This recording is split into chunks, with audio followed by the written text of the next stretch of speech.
तो फाइनली दोस्तों बजट आ चुके हैं 23 जुलाई को। देखिए हर साल बजट आता है फरवरी को अनाउंस होती है, लेकिन इस बार जुलाई में दोस्तों इस बार भी फरवरी में अनाउंस की गई थी। हालांकि उसको इंटरिम बजट कहलाया गया। फरवरी में फुल अनाउंसमेंट नहीं किया गया था बिकॉज इस साल जो है जनरल इलेक्शन की वजह से इलेक्शन के बाद फुल बजट अनाउंस किया गया, जबकि हर साल फरवरी में बजट जो अनाउंस किया जाता है। देखिए बजट जो है, यदि आपको समझ में नहीं आता है बजट क्या चीज है, हमारे भारत में फाइनेंस मिनिस्टर निर्मला सीतारमण जो है वो इस दिन अनाउंस करती है कि हमने कहाँ से कमाया और किस सेक्टर में हम खर्च करने के बारे में सोच रहे हैं या फिर खर्च किया, और आने वाले समय में किस सेक्टर में हम ज्यादा खर्च करेंगे। तो ये सब जो है सारी चीजें वो अनाउंस करती हैं। तो यही है सिंपल सा बजट। देखिए बजट का जो मेन इनकम सोर्स है वो है डायरेक्ट टैक्स है, यानी कि जिस प्रकार से आप म्यूचुअल फंड्स में इन्वेस्ट करते हो, किसी ट्रेडिंग करते हो, इन्वेस्टिंग करते हो, या फिर किसी कॉर्पोरेट बॉन्ड्स में आप पैसा लगाते हो, तो टैक्स के रूप में आपको वहां पे देना होता है। तो इनका जो मेन इनकम सोर्स है यही से है। और दूसरा है इनडायरेक्ट टैक्स। इनडायरेक्ट टैक्स में आता है इनकम टैक्स, इसके बाद जीएसटी, जो हर प्रोडक्ट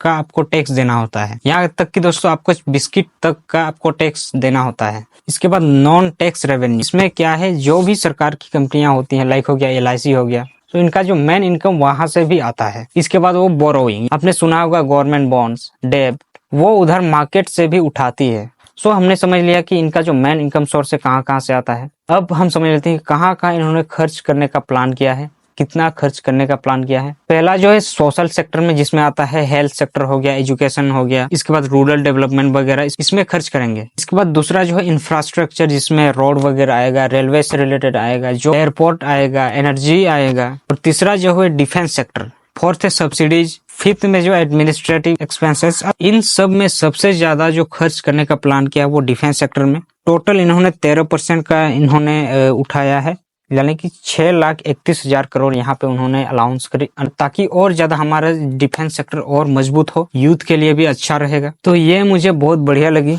और इसके बाद हम बात कर लेते हैं कि हमारे लिए क्या कर रहे हैं, आपके लिए क्या कर रहे हैं। देखिए जॉब सीकर के लिए भी अच्छी प्लानिंग करी है, किसानों के लिए भी प्लानिंग करी है, इसके बाद महिला के लिए भी अच्छी प्लानिंग करा, सीनियर सिटीजन के लिए भी 2 लाख करोड़ का अलॉट किया है, 4 करोड़ युवा के लिए, हम लोगों के लिए।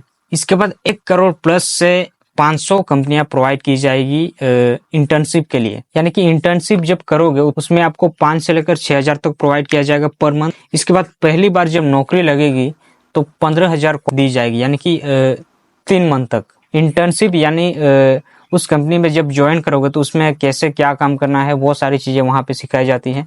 तो ये होती है इंटर्नशिप। इसके बाद जो है वो एंटरप्रेन्योरशिप को काफी बढ़ावा दिया गया है। देखिए एग्जाम्पल से हम समझ लेते हैं कि मान लिया कोई एक्स कंपनी है, उसके बारे में ज्यादा लोग नहीं जानते हैं, जिस वजह से बैंक भी उन्हें लोन प्रोवाइड करने से डरती है, ट्रस्ट नहीं करती है, यानी कि उस कंपनी को मैक्सिमम लोग नहीं जानते होंगे। और या फिर ये भी हो सकता है कि ज्यादा प्रॉफिट उन्होंने नहीं करा होगा।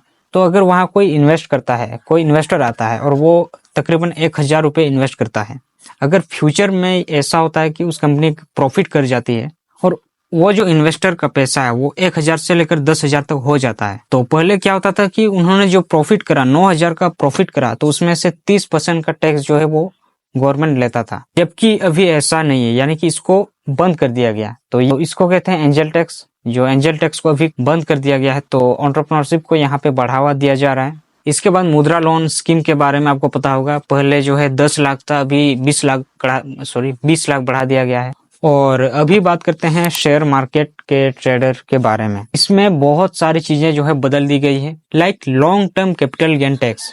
पहले ये होता था कि मान लिया आपने किसी शेयर्स में 1 लाख रुपए लगाया और वहां से आपका प्रॉफिट जो है 1,20,000 हो जाता है, यानी कि 20,000 प्रॉफिट हो जाता है, तो उसमें आपका कोई टैक्स नहीं लगता था।